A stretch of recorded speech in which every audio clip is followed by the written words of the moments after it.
संहार तारकासुराचा, संहार तारकासुराचा. असुरराज तारकासुरानं विश्वनिर्मात्या ब्रह्मदेवाची घोर तपश्चर्या आरंभली होती आणि देव दानव मानवाहूनही बलशाली होऊन केवळ शिवशंकराच्या पुत्राच्या हातूनच मृत्यू यावा असं वरदान प्राप्त करून घेतलं होतं. तो वर लाभताच तारकासूर उन्मत्त, अत्याचारी, अनावर झाला. त्याच्या अनाचार, स्वैराचार आणि दुराचारांनी अवघे त्रस्त झाले. फोफावणारा अहंकार आणि वाढणारा जोर यामुळे आणि प्राणभय नसल्यामुळे त्याच्या अन्यायाचं थैमान सतत वाढत होतं. महासती यज्ञात दग्ध झाल्यानंतर पूर्ण वैराग्य येऊन महादेव कैलासावर ध्यानस्थ झाले होते. त्यांचा विवाहच अशक्य असल्यामुळे त्यांचा पुत्र आणि त्याच्या हातून मृत्यू हे असंभव होतं. त्यामुळे छेव घेऊन तारकासुरानं स्वर्गावर झंझावाती आक्रमण केलं. देव सैन्याशी घनघोर युद्ध केलं.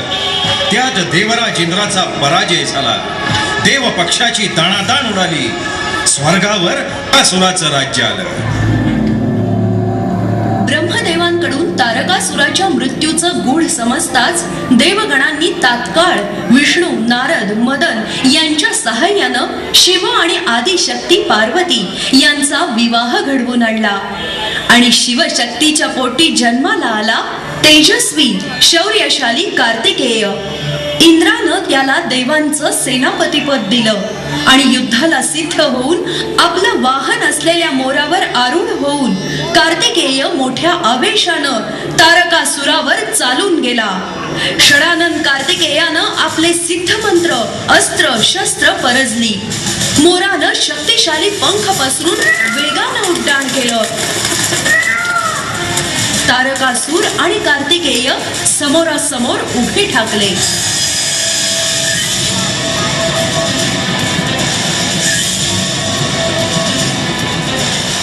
हे उन्मत्त दुष्ट तारकासुरा, तुझ्या पापी राजसत्तेचा अंत आला आहे. मी कार्तिकेय आलो आहे तुझा नायनाट करण्यासाठी. माझ्याशी युद्धाला सिद्ध हो.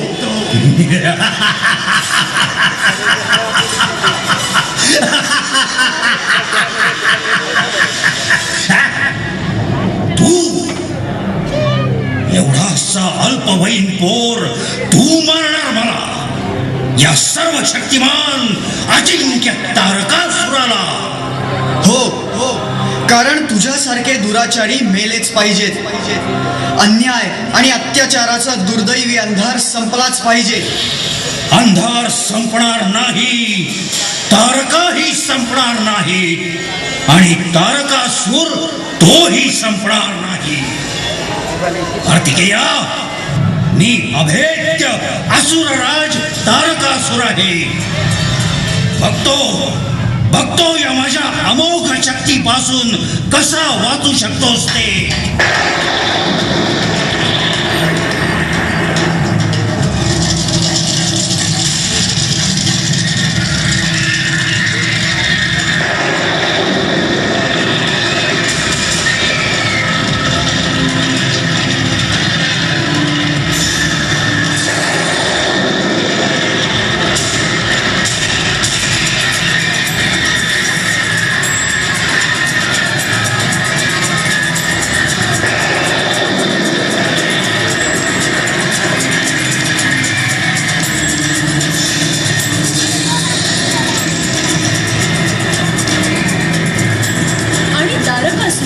विराट रूप धारण केलं.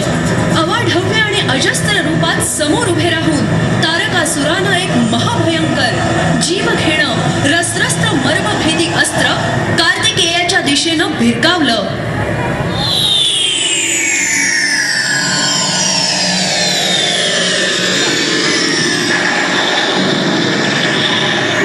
अकस्मात प्रचंड वेगात येऊन ते कार्तिकेयाच्या छातीवर आदळलं, वर्मी लागलं आणि कार्तिकेय खाली कोसळला.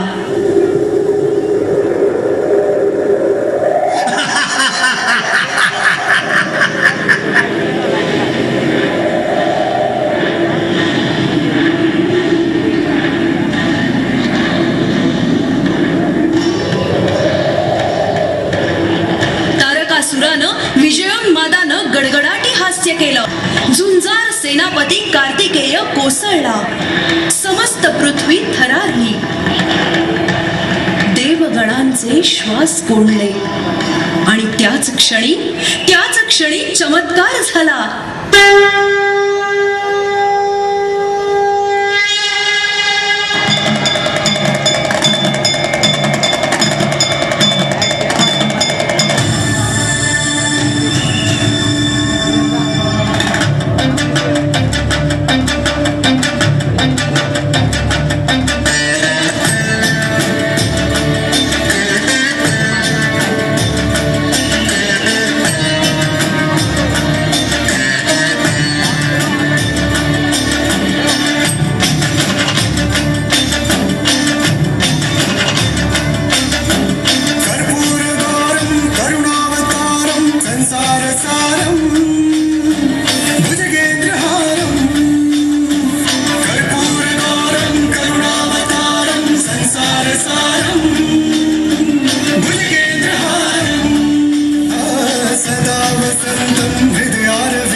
शिवशंभू प्रकटले आणि त्यांनी आपल्या विराट बलशाली हातांच्या ओंजळीत कार्तिकेयाला अलगद झेललं.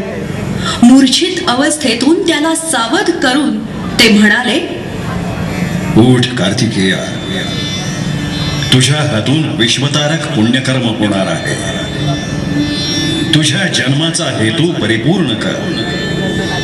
या अधम तारकासुराचा निपात करून त्रस्त त्रिभुवनाला मुक्त कर. कार्तिकेय शिवांच्या तळहातावरून उठला. त्यानं बळ एकवटलं. तो आकारानं वाढू लागला. पुढे पडणाऱ्या प्रत्येक पावलानिशी मोठा आणि विलक्षण बलशाली होऊ लागला. शिवहस्तावरून तारकासुराच्या दिशेनं त्यानं वादळी वेगानं फेकलं अतिविदारक अपार संहारक अग्निकल्लोळास्त्र.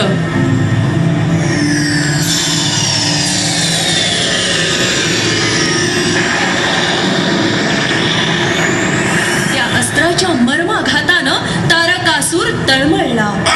जळत तडफडत त्यानं आकांतानं किंकाळी फोडली आणि हातपाय झाडत आचके देत कळवळत अखेर प्राण सोडला. त्याच्या हाल अपेष्टातून आणि दुःख दैन्यातून सर्वांनाच मुक्ती मिळाली आणि पुन्हा एकदा स्वर्ग लोकाचं राज्य लाभलेल्या देवगणांनी हर्षभरानं कार्तिकेयाचा जयघोष केला. तारकासुर निर्दालक देव सेनापती शिवपुत्र कार्तिकेय की